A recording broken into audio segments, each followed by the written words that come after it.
In this tutorial, we're going to show you how to insert a Google Sheets file into your website.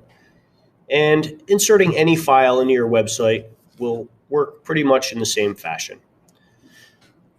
All right, so in one class, we recently completed a data table in Google Sheets. We collected some weather data. We then used formulas to build our data analysis table that we can look at average temperatures, relative humidity, and so on. And then we made a couple of charts. Okay, I just have one in this sample video, but this is a line chart showing the daily current temperatures for the week. Okay, so what I want to do is I want to add this to my website portfolio as a sample of work that I've completed this year. To start, I recommend that you click the share button and you adjust your share settings down here where it says get the link. Currently, it's restricted only to people that have the link. We're going to actually change that link so that anybody in our school who's looking at our website would see these files show up in our website. Otherwise, there'll be a message on your website that says to request access to view the file. And we want to make sure that people can see the files just by clicking on our web page. So we're going to click done. So now we've changed that share setting, right? And you can double check it by clicking the share setting again. And now you'll see it says WT Schools, anyone in this group with this link can view. So now when they open up your web page, they'll be able to see the file. Okay, again, these are private, just within the school. Next thing you do is you hop back to your website. And if you're not sure how to get to your website, you can open up Google Sites and you can get to your website project from Google Sites. Okay, now what we do is we click the Pages tab and we're going to open up the portfolio. And you're going to pick a portfolio project page. Now, I've already done this a few times, so I already have a few projects here. So what I'm actually going to do is I'm going to go back to the template.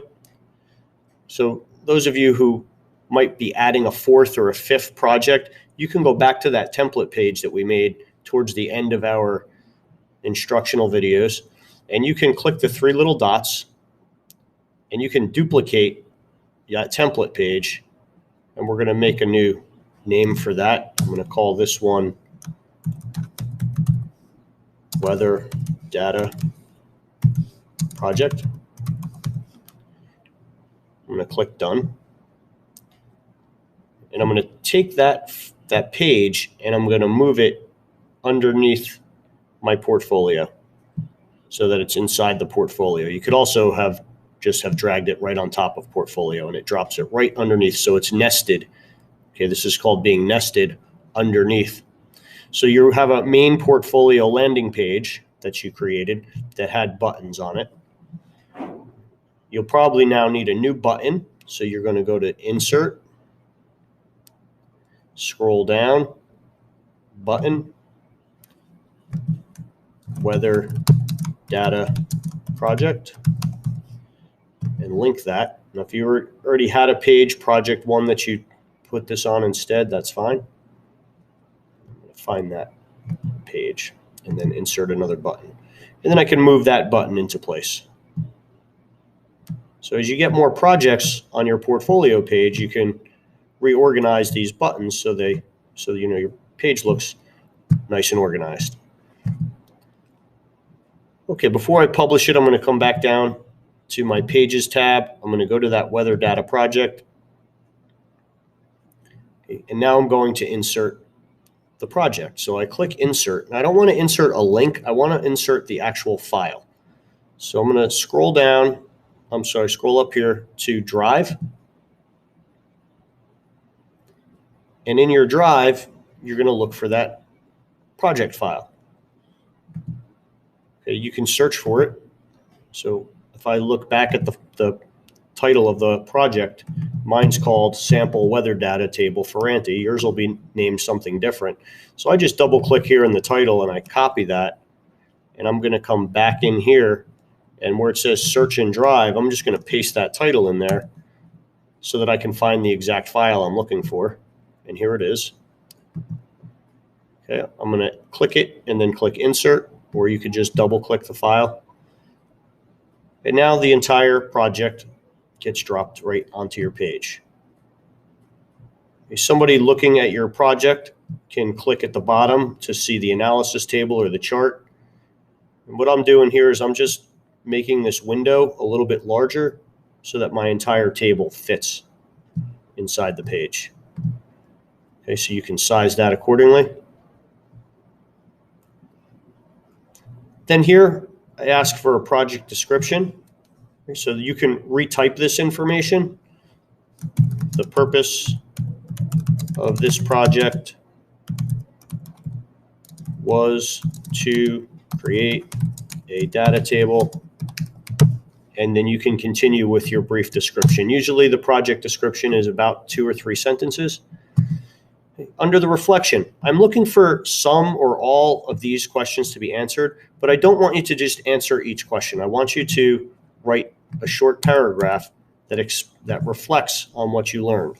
So you would start this off like a regular sentence, right? Some of the skills I learned include using, and then you can decide which skills that you felt that were important for you to learn. What type of formatting skills did you learn? You can talk about that. Right? Then you can delete this question here. You can talk about the content that you learned. Right? During this project, I learned that when the air pressure increases, the temperature, the humidity might do something, right? Or, like tell me something that you learned. Then a little bit about what you might do differently on this assignment and what you enjoyed most. Okay, that's it. When you're finished with that, you click publish, and then you click publish again. And now you'll have, if you view your published page, if you view your published site and you come back to your portfolio page now, you'll see there's the weather data project. You can see that button. You might want to go back and edit that and make it a little bit larger so you can see the whole title in there. And then when you click that, now your whole table is in here. I can click on this analysis table. We can click on your charts, and all of these things will be visible. All right, if you've done that successfully, you can add several projects. That's an assignment that we're going to put up in Google Classroom for a future assignment. And towards the end of this course, you'll be adding a minimum of 3 project samples to your website. However, if you add additional assignments, then you will earn some additional credit. So if you have some extra time, this is a good assignment that you can come back to, and you can always add something new to your website. And they don't have to be projects from this class. I'd like to see some of the other work that you're proud of from some of your other classes. And you could also add samples of other things that you've done that aren't necessarily school related. So if you've taken some photographs and you're really proud of the photographs, you can insert those and you can talk a little bit about those. Of course, the project description and reflections will be a little bit different for those types of work samples, but that's fine. All right, thanks for watching. Look forward to seeing your finished websites. Keep up the great work. Have a nice day.